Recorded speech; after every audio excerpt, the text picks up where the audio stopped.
Good evening, class. I want to welcome you all to our lectures. Very important lectures where we are talking about the chicken soup for the soul. But these are series, chicken soup for the soul. So today we are focusing on the healing power of saliva. We are deriving this from Yeshua, Jesus, who healed a blind person using saliva or spittle. So the verse is on Mark 8, verse 23 to 25. So we're going to use the Talmud and the Midrashi. We always refer to books because it's written in the books, so that's why we always use these books as reference and as bibliography. But before that, I just need to tell you a story. So a story is told of a student who went to the rabbi for advice. He said to the rabbi, people are talking ill about me. I can't even concentrate on my schoolwork. You know, they called me all sorts of names. And the rabbi said, young man, if you are ever worried about people who speak evil about you, remember you are never going to reach your final goals or your final destination. If you have to pull over and throw stones at every dog that barks at you, remember you never reach wherever you're going. Remember also that lions are the most hated creatures on earth because of their divine horology, their divine stamina, their divine prowess to pounce on the prey. So they are hated. Be that as it may, even if a family of zebras may corner a lion or may trap a lion, it doesn't matter that the zebra falls on a lion, or the lion falls on the zebra. The result is the same. The zebra will remain the lion's dinner that day. So that's what the rabbi told the student. It's also written in the Talmud, in the Mishnah, in the Pirkei Avos, that for someone to achieve anything in this life, in this universe, you need to be as bold as a leopard, as light as an eagle, as swift as a deer, and strong as a lion to do God's will. This is found on Pirkei Avos, chapter 5, verse 23. So in this case, bold means unafraid of what others may think. If they want to laugh, let them. And light means that we should close our eyes to things we shouldn't see. Because once we see things, we can't unsee them. And they have an effect on our thoughts, our desires and actions. So, and then swift means that we should move quickly to fulfill our responsibilities, be it as parents, be it as children, be it as school children, be it as scholars, and to help others in need. Finally, you have to be strong, and strong from the Talmudic the definition, it means our heart should be full of passion to serve God and to defeat edges that might cause us to stray from the divine goal. So like I've said, our topic today is from Bava Basra 126b. We are talking about the healing power of saliva. What Jesus did, what Yeshua did, is something that we didn't know. So Jesus said to have healed the blind with his saliva. This is a series, chicken soup for the soul, but we're talking about the healing power of saliva.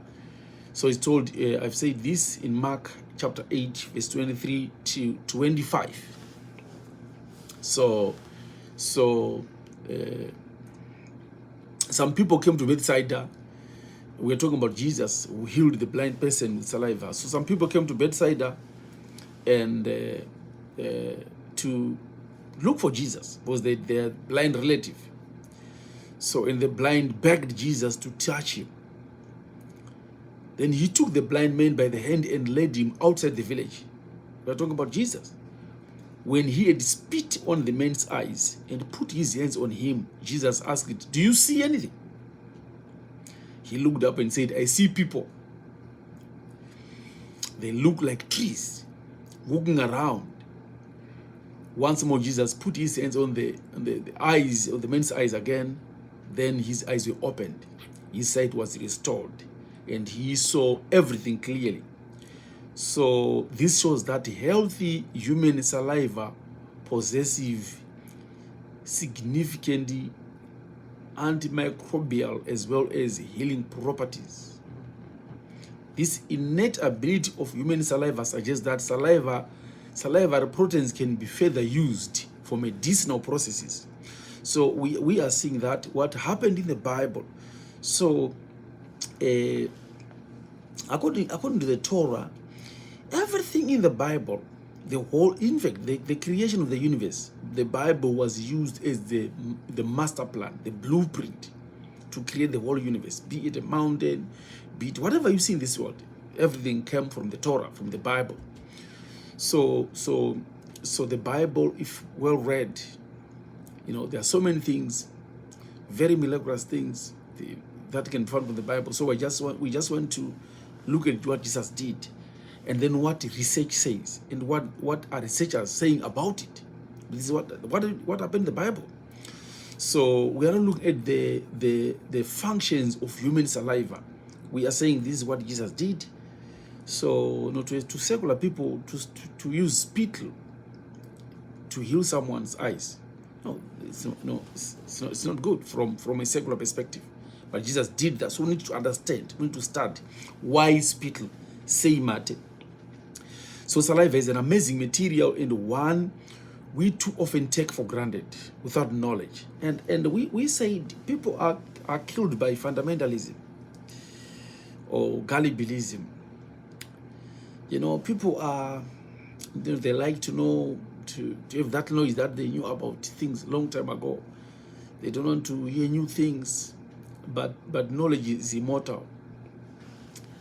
Knowledge is immortal and it transcends time. So the many functions of saliva were reviewed in a paper. So this is now a scientific study. Jesus did it, so we need to know. We want to learn, want to have knowledge about that saliva. Why did Jesus do it? Why did he do it? Was it ethical? So we are studying it now, but we are studying now from a scientific perspective. You know, so there's a paper that was published by the Archives of Oral Biology in 2015.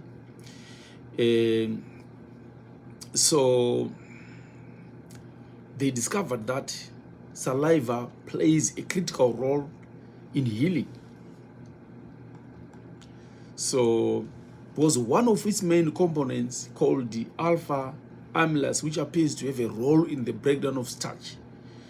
It also protects the oral mucosa and esophagus, not only as lubricant, but by buffering the acids in the stomach that sometimes make their way north into our nostrils. So the dentist among us who already know that saliva protects the teeth against abrasion, attrition, erosion, and dental caries by removing uneaten food debris from the mouth. That's the importance of saliva. These debris, especially if sugary or acidic, can damage our teeth when bacteria feed off them. So saliva occurs also has some variants that helps to remove dirt. For example, submandibular saliva inhibits the HIV-1 virus. Even when diluted several fold and several inhibits the growth of candida, an opportunist oral fungus. So saliva is very important. Jesus used it. You know, whatever is written in the Bible, when it doesn't apply to you, don't worry about that. Just look at it from a scientific perspective. Use scientific lenses to understand what happened and what's happening in the Bible. So saliva and wound healing. You know, in 2014, scientists from Lahore in Pakistan tested the ability of saliva to heal wounds. We are talking about a university from Lahore in Pakistan. They tested the ability of human saliva to heal wounds. So they collected saliva from 24 willing human spitters, 24 people spitters, willing spitters, and applied the saliva to 2 centimeter times 2 centimeter wounds of 30 grown adult rabies.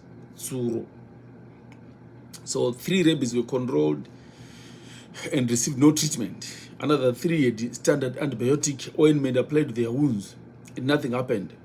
So the Pakistan scientists noted the healing speed of wounds on which saliva was applied was higher than the wounds on which wound healing medication Polyfax was applied, and there was a pus formation in the wound of negative control on which healing was observed. So when saliva was applied to rabbits, those rabbits that used saliva were healed, and those that did not use saliva did not heal.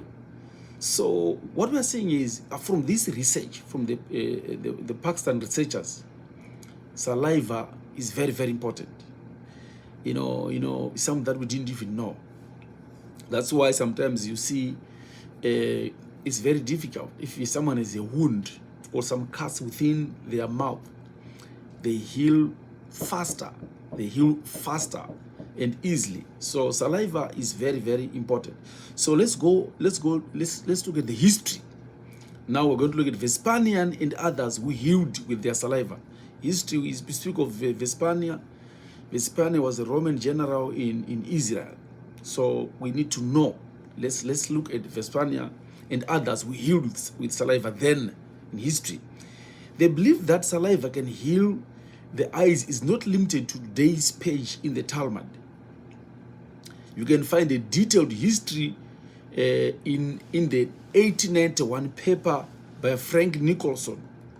The paper that was written by Frank Nicholson in 1891, The Saliva Superstition in a Classical Literature. Perhaps one of the most striking examples of saliva as medicinal is from the works of Tacitus, a Roman senator and historian who died around 120 CE. So in his histories, the book that he wrote, he recounts the story of Vespasian. Vespasian was a general who fought the Jewish insurrection in Judea, and whose son was Titus, who destroyed the temple in AD 70. You know, Titus, Nero. So we are talking about Vespasian was the father of Titus. So he used saliva to heal someone. So in this book, in the months during which Vespasian was waiting at Alexandria for the periodical return of the summer girls' winds, so he was at the sea, and many wonders happened at the sea. And a certain man came to him, the common people from Alexandria, came to him, was blind. Yeah, he threw himself at the emperor's knees, the emperor meaning Vespasian, and implored him. He said, groaning, this blind man groaning to Vespasian, "Can you heal me?" We're talking about Vespasian, and Vespasian spit in the blind man's eyes. Then the blind man was healed. So we are seeing here that saliva is very important. Whatever is in the Bible is very important. who would have known over 2,000 years ago, Jesus did it, and people were healed. So it's only that now science is bringing it, science is unraveling it, is supporting it. Well, science and the Torah, they work hand in glove. So we're just saying, did you know that this is chicken soup for the soul? Did you know that saliva can heal wounds? You know, when we grew up in the villages, you know, that's what happened to us most of the time. When they had a scratch or a wound, we were told by our parents to lick it. And we didn't know what happened. Yet there were some properties, and there are some properties in the saliva that heals the wound. So it's food for thought. And like we were doing these lectures, we just giving information. We did not generate information. This is written. So take heed. It's very important. Learning is very important. To have that knowledge is also very important. Today they are saying that. So whatever is in the Bible, guys like with Albert Einstein, people like Sir Isaac Newton, they use the Bible, they use the Torah to heal. So, and to do their researches, and whatever their findings were, all came from the Torah, from the Bible. So thank you so much. That was what I have heard today. So did you know that saliva can heal? Saliva is some healing properties on one of our Chicken Soup for the Soul series. So Chicken Soup for the Soul. Thank you so much for attending. Enjoy yourself, and may God bless you. Amen, amen, amen.